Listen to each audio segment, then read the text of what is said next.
The scent of vanilla and cheap ambition still clung to Adrian's collar, a souvenir from a bed that wasn't his own. He thought the hardest part of his night was over. The lies, the driving, the sneaking back into his suburban fortress. He was wrong. The silence in his house wasn't peaceful. It was a predator waiting to strike. When he walked into the master bedroom, the bed wasn't just empty.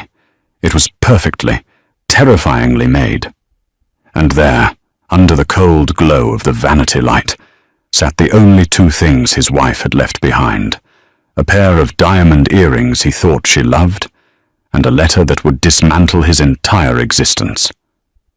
This wasn't a breakup. It was an execution. The rain in Seattle didn't wash things clean, it just made the grime slicker. It was 2:14 a.m. when Adrian Sterling pulled his matte black Audi into the driveway of 42 Oakwood Drive. The wipers slapped a rhythmic, hypnotic beat against the windshield, a metronome counting down seconds he didn't know were numbered. Adrian turned off the ignition and sat in the dark for a moment. He exhaled, watching his breath fog the glass. He reached up, adjusting the rearview mirror to check his neck. No lipstick marks, no scratches. Just the flushed skin of a man who had spent the last 4 hours in an apartment in Capitol Hill, tangling sheets with Felicity Hart. Felicity was 24, an interior design intern at his architecture firm, and possessed the kind of chaotic energy that made Adrian feel 25 again, rather than 42. She was the adrenaline shot to his routine life. He checked his phone one last time. A text from Felicity. "Already missing your hands. Don't let the bed bugs bite." He deleted the thread. Then he deleted the call log. Then he opened his calculator app, typed in a specific code, and checked the hidden photo vault, ensuring nothing had autosaved to the cloud. Adrian Sterling was a meticulous man. He was the lead architect for the new Skyline project downtown. He built structures that defied gravity. He knew how to build a life that defied scrutiny. He stepped out of the car, shielding his head with his briefcase as he jogged to the front porch. The house, a sprawling, mid-century modern restoration that had been featured in Architectural Digest, loomed dark and silent. Usually the porch light was on. Sarah always left the porch light on. Adrian frowned, fumbling for his keys. The sensory memory of Felicity's apartment, the smell of vanilla candles and white wine, was instantly replaced by the sterile, damp air of the suburbs. He unlocked the door and stepped inside, disarming the security system with a practiced beep, beep, beep. "Sarah," he whispered, more out of habit than necessity. Silence. Not the comfortable silence of a sleeping house, where the refrigerator hums and the floorboards settle. This was a heavy, vacuum-sealed silence. It felt like walking into a museum after closing hours. He slipped off his shoes, placing them precisely on the mat. He prided himself on being a considerate husband, even when he was cheating. He didn't track Mud in. He didn't wake her up. He was a good guy who just happened to have needs that Sarah, with her books and her quiet teas and her obsession with gardening, couldn't meet. He walked through the hallway, loosening his tie. He passed the living room. The moonlight filtered through the sheer curtains, illuminating the furniture. Everything looked normal. The grand piano sat in the corner, the lid closed. The stack of magazines on the coffee table was squared away. But as he reached the bottom of the stairs, a strange sensation pricked the back of his neck. The thermostat. The house was cold. Freezing, actually. Sarah was perpetually cold. She kept the house at a tropical 72 degrees, even in summer. Adrian glanced at the Nest thermostat on the wall. It was set to 55. "What the hell?" he muttered, tapping the glass. The system was in away mode. A flicker of annoyance flared in his chest. Did the power go out? Did she mess with the settings again? He trudged up the stairs, the carpet muffling his footsteps. He was tired. He just wanted to shower the smell of Felicity off his skin, crawl into bed next to his wife, and sleep the sleep of the self-righteous. He reached the landing. The door to the master suite was ajar. "Sarah, did you touch the heat?" he called out, his voice a low grumble. "It's freezing in here." He pushed the door open. The master bedroom was bathed in the harsh, blue light of the street lamp outside. Adrian reached for the dimmer switch and brought the recessed lighting up to a soft glow. He stopped dead. The bed was made. It wasn't just made. It was military grade. The duvet was pulled taut, the pillows stacked with precision. No indentation of a body. No discarded book on the nightstand. No glass of water. Adrian looked at the digital clock, 2:22 a.m. Panic, cold and sharp, finally pierced his arrogance. Where is she? His mind raced through logical explanations. Emergency. Did her mother in Portland get sick? Did she get called into the hospital? Sarah was a pediatric nurse, but she hadn't worked night shifts in 3 years. "Sarah," he said, louder this time. He checked the ensuite bathroom. Empty. The shower was bone dry. The towels were folded and hung perfectly. He walked back into the bedroom, his heart rate beginning to sync with the ticking clock. That's when he saw it. The vanity table. Sarah's vanity was usually a cluttered landscape of serums, hairbrushes, and jewelry trays. Now it was completely bare. Except for 2 things. Sitting dead center on the polished mahogany surface was a small black velvet box, and next to it, a cream-colored envelope with a single word written in Sarah's elegant, looping cursive. Adrian. Adrian approached the vanity slowly, as if the envelope were a bomb. The air in the room felt thin, insufficient to fill his lungs.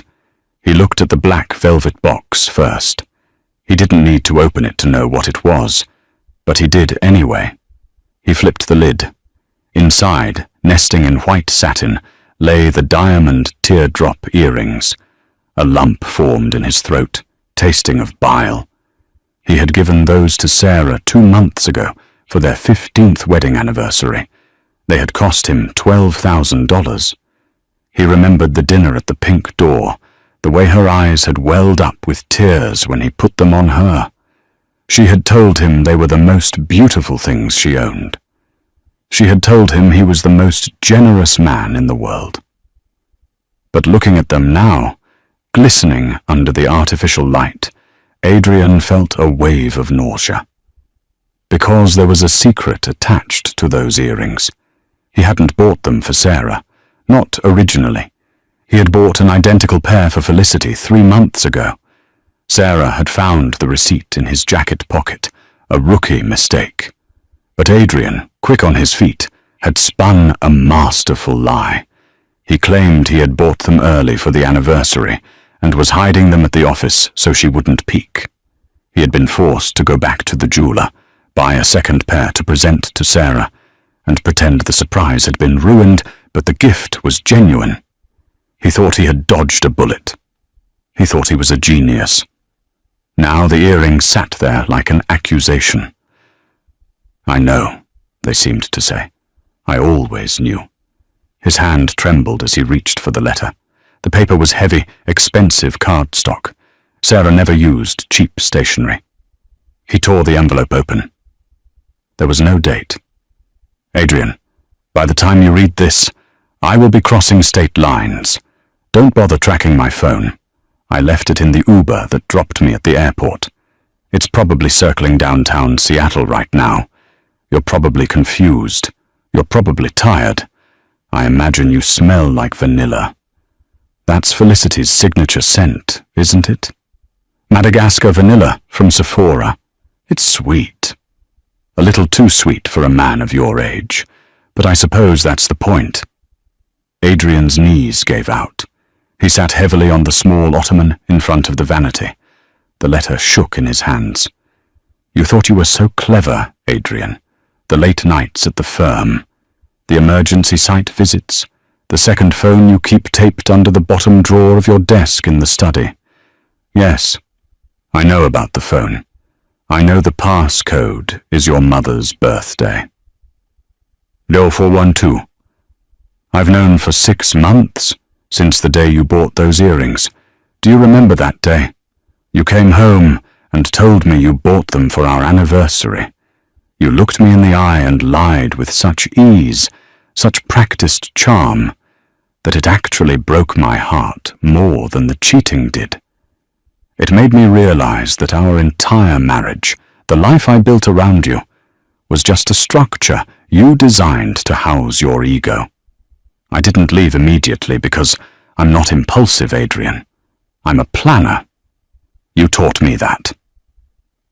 Measure twice, cut once, you always say to your contractors. Well, I've been measuring for half a year. Adrian stopped reading. He stood up, hyperventilating. No, he whispered. No, no, no. He ran to the walk-in closet. He threw the double doors open. It was gutted. Her side of the closet was empty. The designer dresses, the coats, the shoes, gone. But then he looked at his side. His suits were still there. His shirts were color-coded. But the safe, the floor safe in the back corner of the closet, was wide open. Adrian dropped to his knees and scrambled inside the closet. He peered into the dark metal cavern of the safe. Empty. The emergency cash, $50,000 in banded hundreds, was gone. The gold bullion he had been stockpiling as a hedge against inflation, gone. The Patek Philippe watches he had inherited from his father, gone. Her passport, gone. His passport, gone. He scrambled back to the letter, snatching it up from the ottoman. He needed to see how bad this was. I didn't just take my things, Adrian. I took what I was owed. We live in a community property state, and considering the evidence of adultery I've compiled, audio recordings, photos, text logs from that second phone, I think a judge would agree that I'm entitled to a significant advance on the settlement. But don't worry about the divorce papers. You won't be served by a lawyer. You'll be hearing from the authorities first. Authorities? Adrian choked out the word. The room spun. What was she talking about? He was a cheater, sure, but that wasn't a crime. You see, while you were busy with Felicity, you stopped paying attention to the details of your own business. You stopped checking the joint accounts. You stopped looking at the tax filings I prepared for you to sign. You just signed them. Do you remember the Project Omega offshore account you asked me to set up 3 years ago? The one you used to funnel the kickbacks from the construction contracts? You told me it was a legal tax loophole.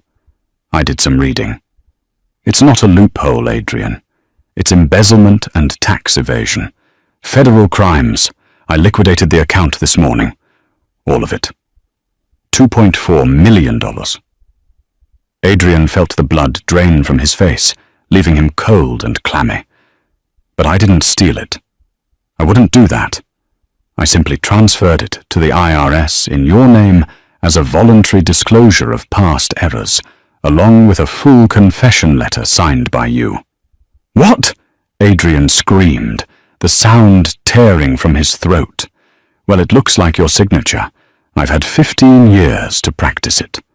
So, the money is gone. The government knows what you did. And by tomorrow morning, the partners at your firm will know too. I CC'd them on the email. Enjoy the house, Adrian. It's the only thing you have left, and the mortgage is due on the 1st. Goodbye. Sarah. P.S. I flushed the other earring down the toilet. The one Felicity has is fake. I swapped it out of the box before you gave it to her. Cubic zirconia turns green when it gets wet. You might want to warn her. Adrian stared at the letter. The silence of the house rushed back in, louder than before. It wasn't just a quiet house anymore. It was a tomb. He scrambled for his phone. He had to call the bank. He had to call his lawyer. He had to call...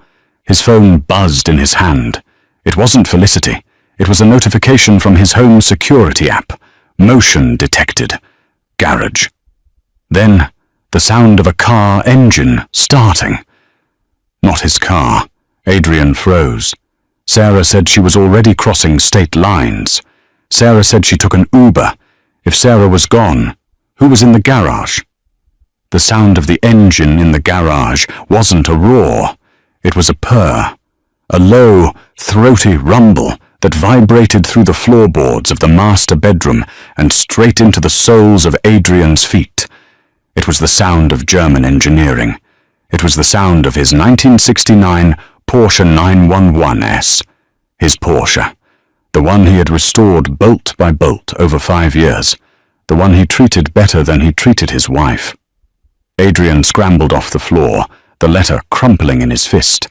He didn't care about the dignity of his suit or the fact that he was hyperventilating. He sprinted into the hallway, his socks slipping on the polished hardwood. He nearly careened into the wall as he took the stairs 2 at a time, the adrenaline finally overriding the shock. "Hey!" he screamed at the empty house. "Hey!" He tore through the kitchen, knocking a heavy crystal vase of lilies off the island.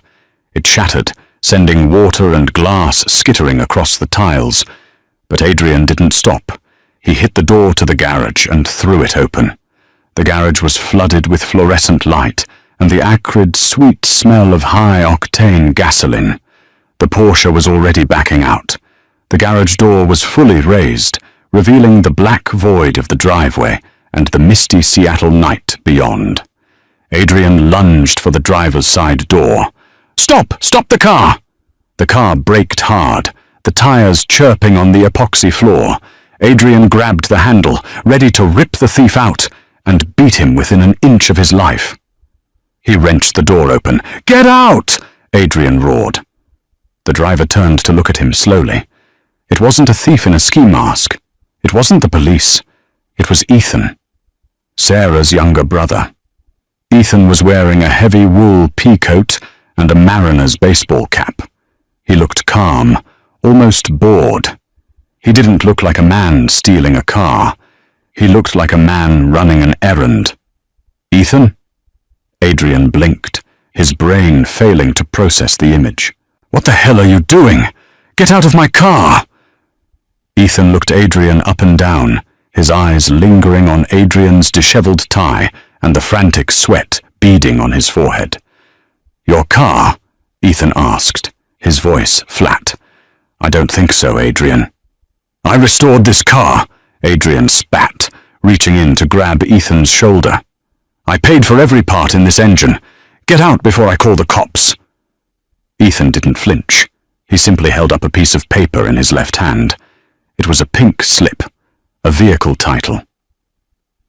"You really didn't pay attention to the paperwork, did you?" Ethan said, a cruel smirk playing on his lips. "You bought the chassis 6 years ago. Sarah wrote the check because your credit was tied up in that failed condo project in Bellevue. Remember? You put the title in her name to protect the asset from your creditors." Adrian froze. The memory clawed its way back. The Bellevue disaster. He had needed to hide assets. He had trusted Sarah to hold them. He had never transferred the title back. "She signed it over to me yesterday," Ethan said, tucking the title back into his coat pocket. "Sold it to me for $1. It's a legal sale, Adrian. I have the bill of sale right here on the passenger seat." "This is theft," Adrian hissed, though the conviction was draining out of his voice. "This is conspiracy." "No," Ethan corrected him.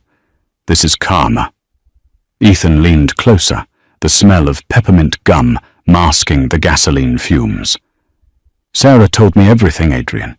About the intern, about the apartment in Capitol Hill, about how you made her feel small for 15 years. Adrian stepped back, releasing the door handle. He felt exposed, naked under the harsh garage lights. "It's complicated, Ethan. You don't know the whole story." "I know enough," Ethan said. "I know you missed our mother's funeral last year because you had a client emergency. Sarah found the hotel receipt from that weekend. You were in Napa with some blonde named Jessica." Adrian's mouth opened, but no sound came out. That was 2 mistresses ago. He hadn't even realized Sarah knew about Jessica. "Sarah is gone, Adrian," Ethan said, his voice dropping to a whisper. "And she's not coming back. She's safe. She's far away. And she gave me strict instructions." "Instructions?" "To take the Porsche," Ethan said, revving the engine slightly. "And to give you this." Ethan reached into the passenger seat and picked up a heavy, sealed manila envelope. He tossed it out of the car. It landed on the garage floor with a wet slap near Adrian's feet. "What is that?" Adrian asked, staring at the envelope. "Divorce papers," Ethan said, "and a restraining order. Don't try to find her. If you come within 500 feet of her, or me, or my parents, I'll have you arrested. And considering the little tax situation Sarah mentioned, I don't think you want any more attention from the law." Ethan grabbed the door handle and slammed the Porsche door shut. The sound echoed like a gunshot. "Ethan, wait!" Adrian stepped forward, desperation seizing him. "Where is she? Just tell me she's okay." Ethan didn't answer. He threw the car into reverse. The tires gripped the driveway, and the vintage car shot backward into the night. He spun the wheel, shifted into first, and roared away down Oakwood Drive, the red tail lights disappearing into the mist. Adrian stood alone in the garage. The air was cold and damp. The space where the Porsche had sat for 5 years was now an empty rectangle of grey concrete, stained with a few drops of oil. He looked down at the manila envelope. It lay in a puddle of water that had dripped from the car's exhaust. He didn't pick it up immediately. He couldn't. His legs finally gave way, and he sank to the cold concrete floor of the garage. He sat there, a 42-year-old man in a $3,000 suit, hugging his knees like a child. The silence of the house had been terrifying, but the silence of the empty garage was worse. It was the silence of a man who had just realized that his possessions were the only things that had defined him. And now, even those were stripping themselves away. He looked at his watch. 3:05 a.m. The banks wouldn't open for another 6 hours.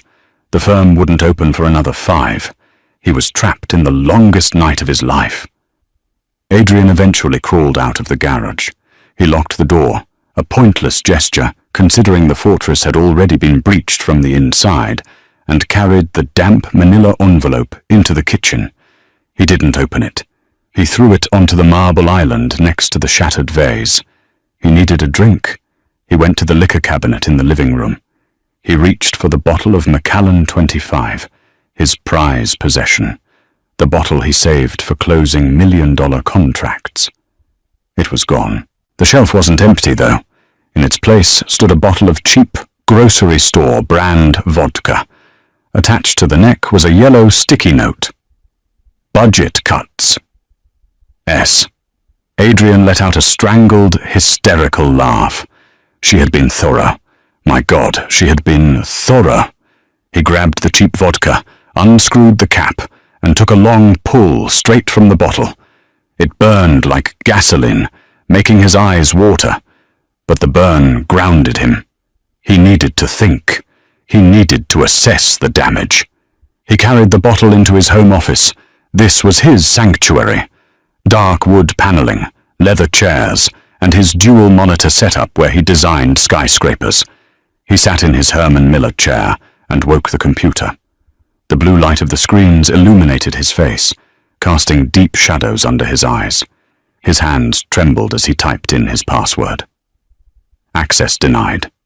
Adrian frowned. He retyped it. Architect 2. Access denied. A cold sweat broke out on his neck.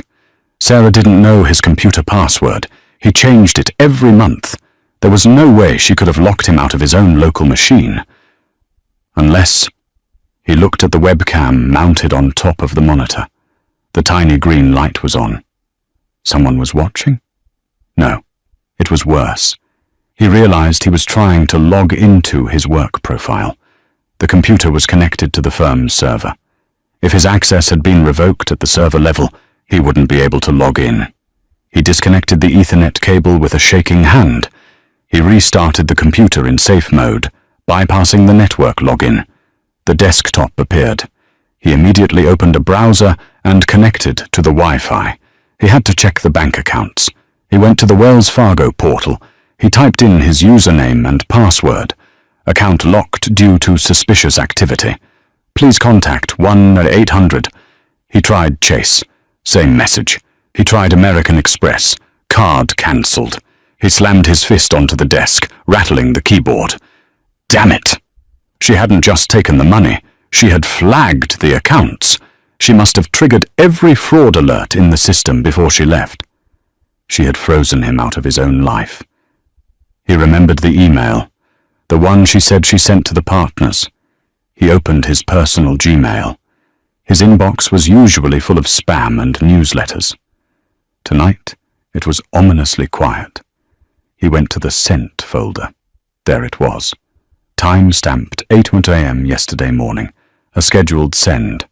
She had set it up to go out while he was at work, unaware. Subject: formal confession and resignation. Adrian Sterling. To borderstilling.vancearch.com. IRS whistleblower.gov. CC. Sarah Sterling Eggmail.com. Adrian felt like he was going to vomit. His finger hovered over the mouse. He didn't want to open it. If he didn't open it, maybe it wasn't real. He clicked. To the Board of Directors and the Internal Revenue Service, my name is Adrian Sterling.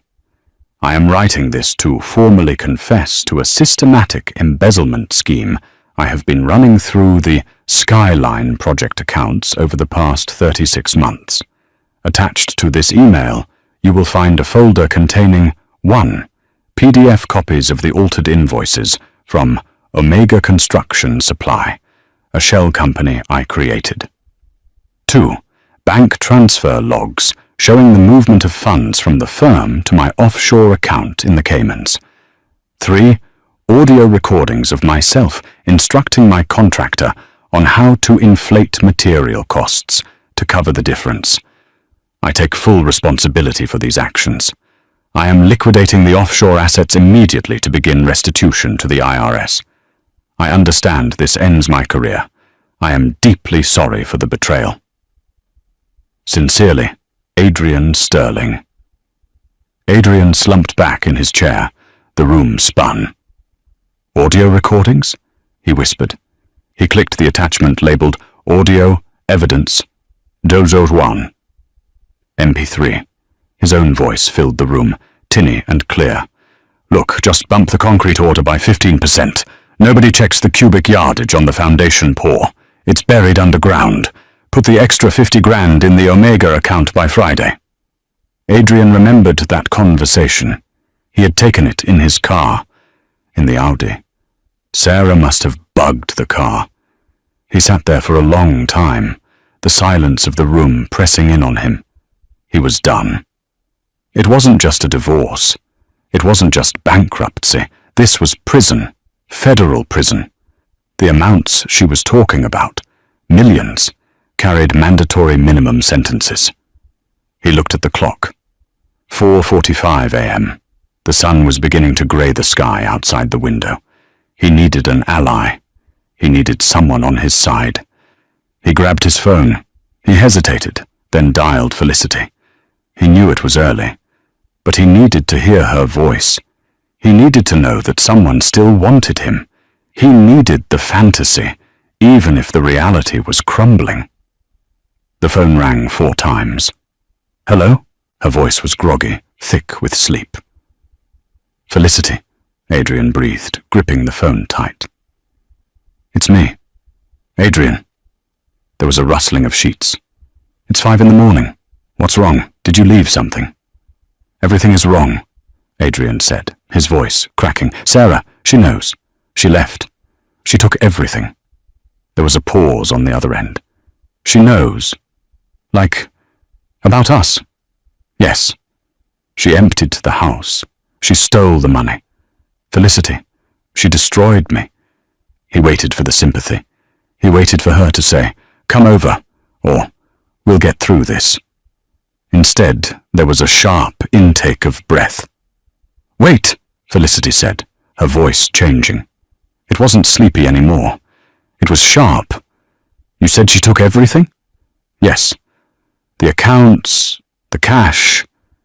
"Adrian," Felicity said slowly, "I took a shower after you left." "What?" "I took a shower.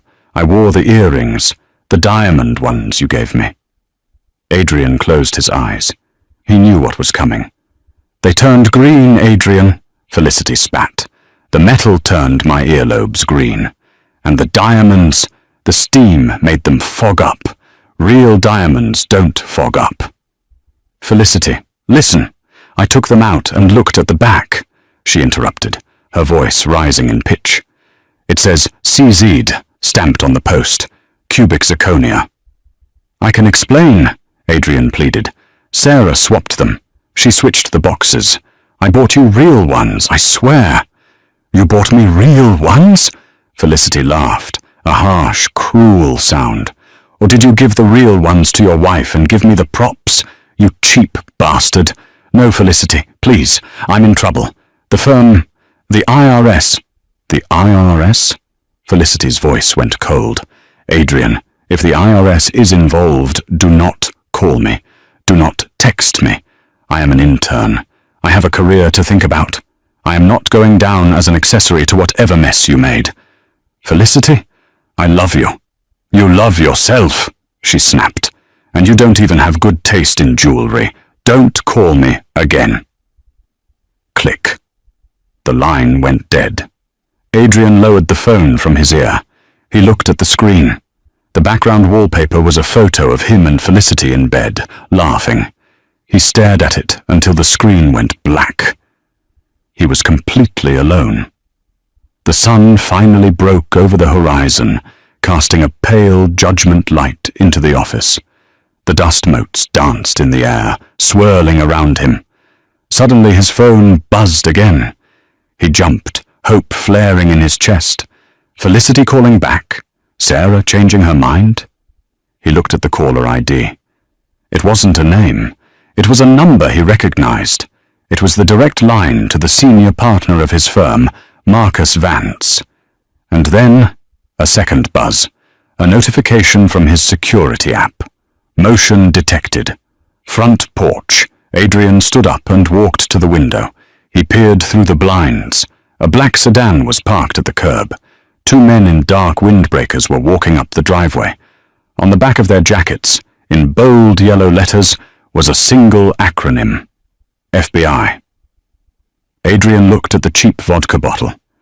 He took one last, long swig. He didn't bother putting his shoes back on. He walked to the front door, the marble cold against his socks, to answer the bell that was about to ring. The doorbell didn't ring. It wasn't that kind of visit. Instead, there was a heavy, authoritative knock that rattled the frosted glass insert of the front door. 3 sharp raps. Boom, boom, boom. Adrian stood in the hallway, his socks gripping the cold marble. He looked down at his clothes. He was still wearing his suit trousers, now wrinkled and stained with garage oil, and his white dress shirt, unbuttoned at the collar, cuffs hanging loose. He looked like a man who had been dismantled. He opened the door. The morning air was crisp, carrying the scent of damp pine and the neighbor's dryer sheets. 2 men stood on the porch. They looked remarkably ordinary. No sunglasses, no guns drawn, just ill-fitting windbreakers and tired eyes. "Adrian Sterling?" the older one asked. He had a grey buzz cut and a face that looked like it had been carved out of granite. "Yes," Adrian said. His voice sounded small, like a child confessing to a broken window. I'm Special Agent Miller, FBI. This is Agent Park. We have a warrant for your arrest regarding wire fraud, tax evasion, and conspiracy to commit money laundering. Adrian nodded. He didn't fight. He didn't run. The fight had left him hours ago, somewhere between the empty safe and the dial tone of Felicity's phone. "Turn around, please," Agent Park said softly. Adrian turned. The sensation of the handcuffs was shocking. They were heavy, colder than the air, and the metal bit into the delicate skin of his wrists. The click, click, click of the ratchets tightening echoed off the stone facade of his house. Can I get my shoes?" Adrian asked, staring at his socked feet. "We'll get them for you at the station," Miller said. "Let's go." They walked him down the driveway. The walk felt miles long.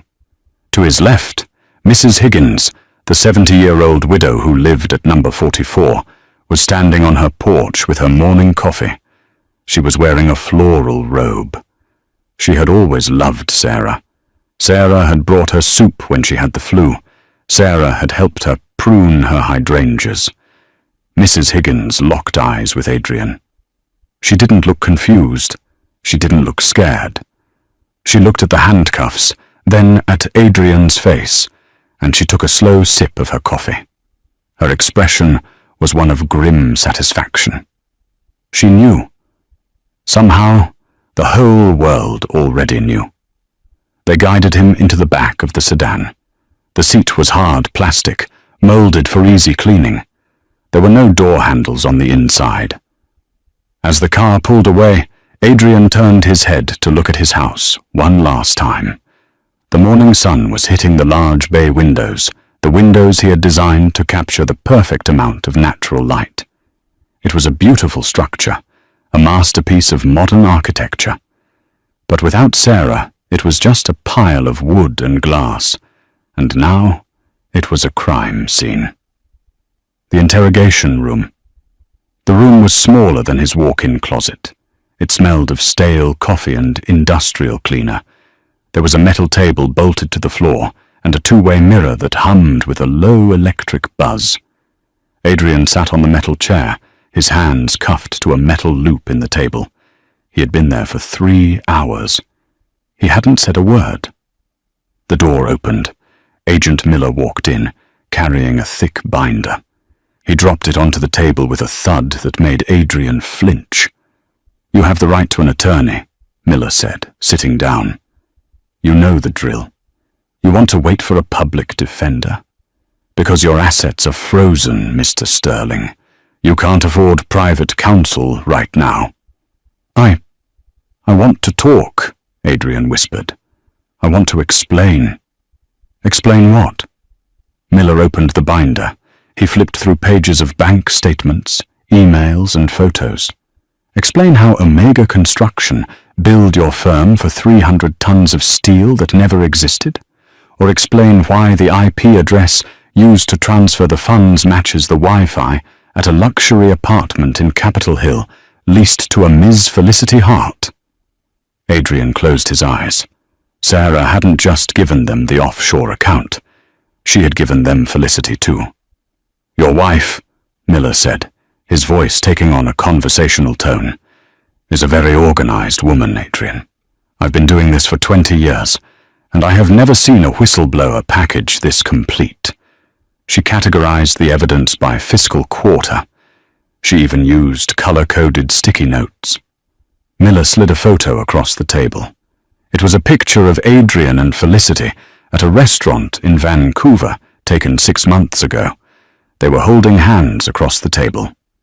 "She hired a private investigator last year," Miller said. "She waited. She let you dig the hole deeper and deeper. Every time you stole money to buy your mistress a gift, Sarah logged it. Every time you falsified an invoice to cover a weekend trip, Sarah made a copy." Adrian stared at the photo. He looked so happy in it, so arrogant. He looked like a man who thought he was untouchable. "She didn't just want a divorce, Adrian," Miller said, leaning in. "She wanted to burn your world down, and you handed her the matches." "Where is she?" Adrian asked, his voice cracking. Is she okay?" Miller closed the binder. He looked at Adrian with a mixture of pity and disgust. "She's in the wind, Mr. Sterling, and honestly, if I were you, I wouldn't be looking for her. I'd be worrying about the fact that the United States Attorney is looking for a 15-year sentence." 15 years. The words hung in the air, heavy and suffocating. Adrian looked at his reflection in the two-way mirror. He looked old. The grey hairs he usually dyed were showing at the roots. The lines around his eyes were deep trenches. He wasn't the brilliant architect anymore. He was a statistic.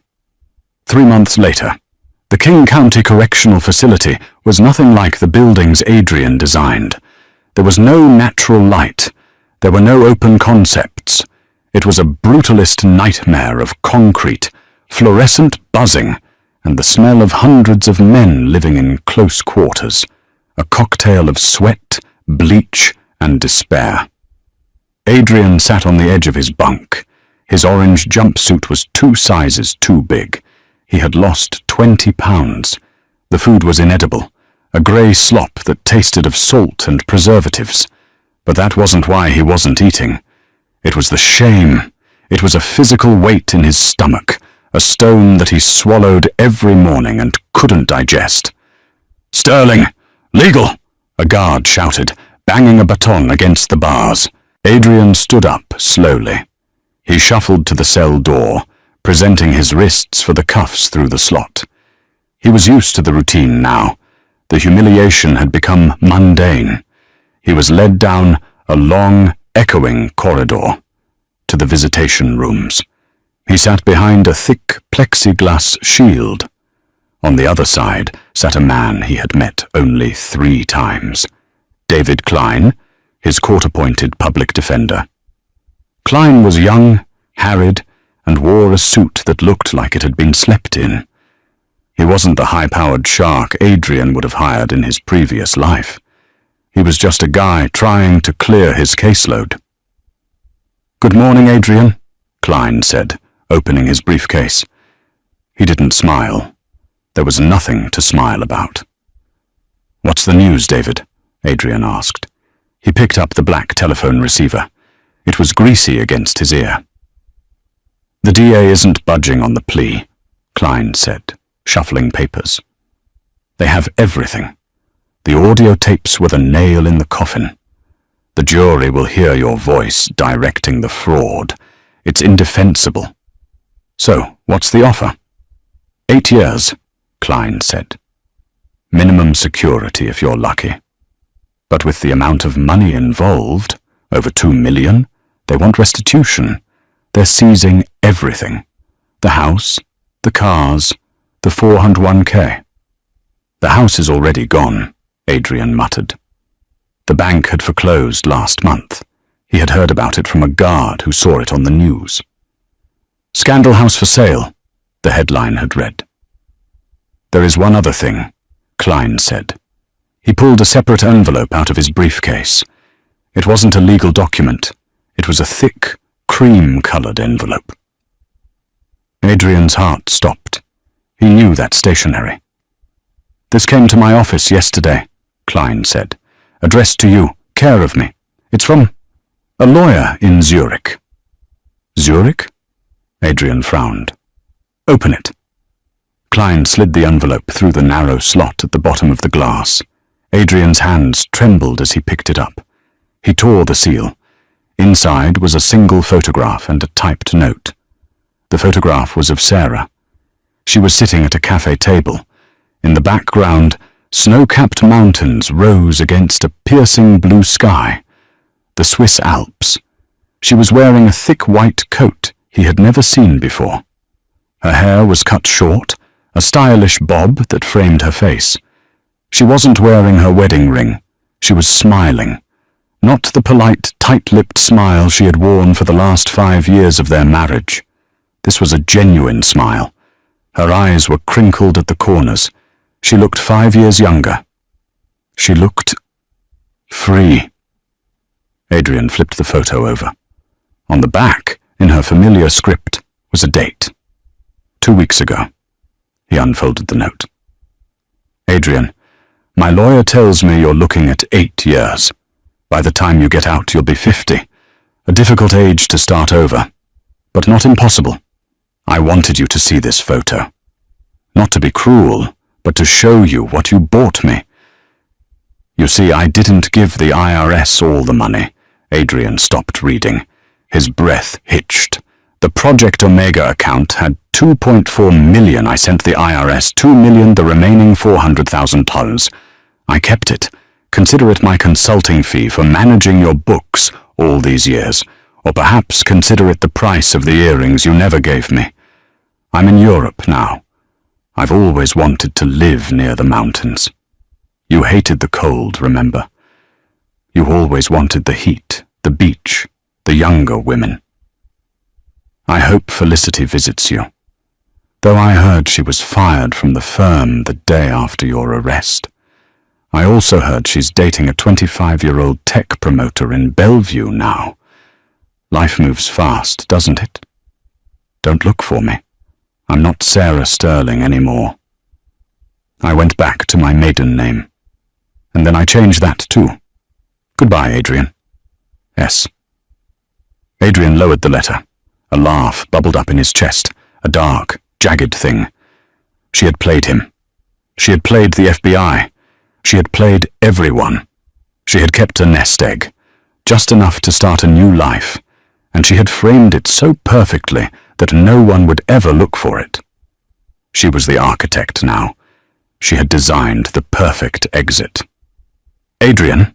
Klein asked, looking concerned. You okay?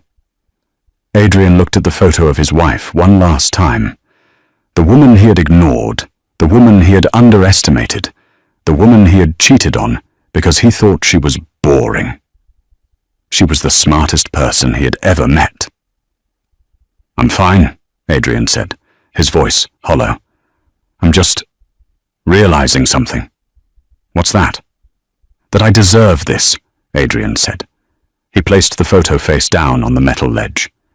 I deserve every single day of those 8 years. He looked up at the lawyer. Where do I sign? The cell. That night, lying in the dark, Adrian didn't sleep. He stared at the concrete ceiling. He thought about the vanilla scent of Felicity's apartment, and how sickeningly sweet it seemed in his memory now. He thought about the diamond earrings, probably sitting in a police evidence locker somewhere, cold and useless. He had spent his life building skyscrapers, obsessing over the height, the facade, the way they looked to the world. He had neglected the foundation. And when the foundation cracked, the whole tower didn't just fall. It pulverized. He rolled over on the thin mattress, pulling the scratchy wool blanket up to his chin. For the first time in 20 years, Adrian Sterling cried. He didn't cry for his money. He didn't cry for his freedom. He cried because he finally understood that the farewell note on the vanity wasn't a tragedy. It was a liberation. For her. And for him, it was just the bill coming due. 8 years, 4 months, and 12 days. That was the exact amount of time the state of Washington had taken from Adrian Sterling. When he walked out of the prison gates on a grey Tuesday in November, there was no one waiting for him. No Audi with heated seats, no Felicity with a fake smile, just the damp chill of the Pacific Northwest and a bus ticket to a halfway house in Tacoma. Adrian was 50 years old now, but he looked 60. The hairline that had been receding was now gone, leaving him bald and exposed. His posture, once erect with the arrogance of a man who commanded job sites, was now stooped, curved by years of sleeping on a thin cot and looking at the floor to avoid trouble. He found work. It wasn't in architecture. His license had been permanently revoked, and his name was poison in the industry. He got a job at a lumber yard, stacking the very timber he used to order by the ton. The pay was minimum wage. The work was brutal on his aging back, but it was honest. For the first time in his life, Adrian earned a paycheck that didn't have a lie attached to it. 6 months after his release, on a Sunday, Adrian took 3 different buses to get to the north side of Seattle. He didn't know why he was doing it. It was a form of self-flagellation, perhaps, a need to see the monument of his failure. He got off the bus at the corner of Oakwood Drive. The neighborhood was exactly as he remembered it. The manicured lawns, the smell of wood smoke, the silence of wealth. He felt like an intruder in his own memory. He tightened his cheap canvas jacket around his chest and began to walk. He stopped in front of number 42. The house had changed. The stark, modern black trim he had insisted on was gone, painted a warm, inviting sage green. The severe, gravel landscaping he had designed, minimalist chic, he had called it, had been dug up. In its place was a garden, a chaotic, beautiful explosion of life. Wildflowers, rhododendrons, and hydrangeas spilled over the retaining walls. It was lush, it was messy, it was alive. Adrian stood on the sidewalk, his hands in his pockets, staring at the transformation. "Can I help you?" A woman's voice startled him. He looked up. A young mother, maybe 30, was standing on the porch, holding a toddler on her hip. She looked at Adrian with suspicion. He couldn't blame her. He looked like a drifter. I used to live here," Adrian said, his voice raspy. "A long time ago." The woman's expression softened slightly. "Oh, you're the architect, the one who built it." "I designed the shell," Adrian corrected her softly. "I didn't build the home." The woman shifted the baby to her other hip. "Well, it's a beautiful structure. Good bones. But we had to change the garden. The previous owner left the soil in terrible condition. Too much gravel, not enough nutrients." The previous owner, Adrian trailed off. He knew she meant him. "But the woman who sold it to us," the young mother continued, "she left us a binder. It was weird, actually. It was full of instructions on how to fix the soil, how to plant the hydrangeas so they'd get the morning sun but not the afternoon heat. She even left a note saying, 'This house needs warmth, not just heat.'" Adrian felt a lump form in his throat. Even in her absence, even after she had dismantled his life, Sarah had tried to fix the soil. She had left instructions on how to make things grow where he had only laid concrete. "She sounded like a nice lady," the woman said. "Did you know her?" Adrian looked at the vibrant purple hydrangeas swaying in the wind. He thought about the diamond earrings sitting in an evidence locker. He thought about the vanilla candles and the lies. He thought about the woman who had quietly, patiently measured his worth and found it lacking. "No," Adrian whispered, tears prickling his eyes for the first time in years. "I didn't know her. I lived with her for 15 years, but I never really knew her at all." He tipped his head to the woman. "Enjoy the house. It finally has a heart."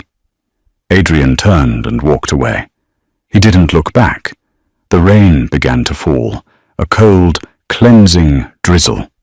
He walked to the bus stop, sat on the wet bench, and waited for the number 42 bus to take him back to his small, rented room in Tacoma. He had nothing in his pockets but a bus pass and a few crumpled dollars. He was poor. He was alone. But as the bus pulled up, Adrian realized something profound. The anxiety was gone. The constant need to hide his phone, to check his rearview mirror, to remember which lie he had told to whom. It was all gone. He boarded the bus and sat by the window. As the city of Seattle blurred past him, Adrian Sterling finally slept. And that is the story of Adrian Sterling. He was a man who thought he was playing a game of chess, only to realize he was playing against a grandmaster who had memorized every move before he even sat down. Sarah didn't just leave him. She held a mirror up to his soul and forced him to look. She proved that the most dangerous person in the room isn't the one shouting or making demands. It's the one who is quietly taking notes. Adrian lost his fortune, his reputation, and his freedom. But in the end, he gained the one thing he never had: the truth. He learned, too late, that you can build the most beautiful house in the world, but if the foundation is built on lies, it will eventually collapse on top of you. So what do you think? Did Sarah go too far by sending him to prison, or did Adrian get exactly what he deserved? I want to know your verdict. If you think justice was served, hit that like button. If you think Sarah was too ruthless, let me know in the comments below. And if you want more stories about karma, betrayal, and the dark side of human nature, make sure to subscribe and turn on notifications. I'll see you in the next video.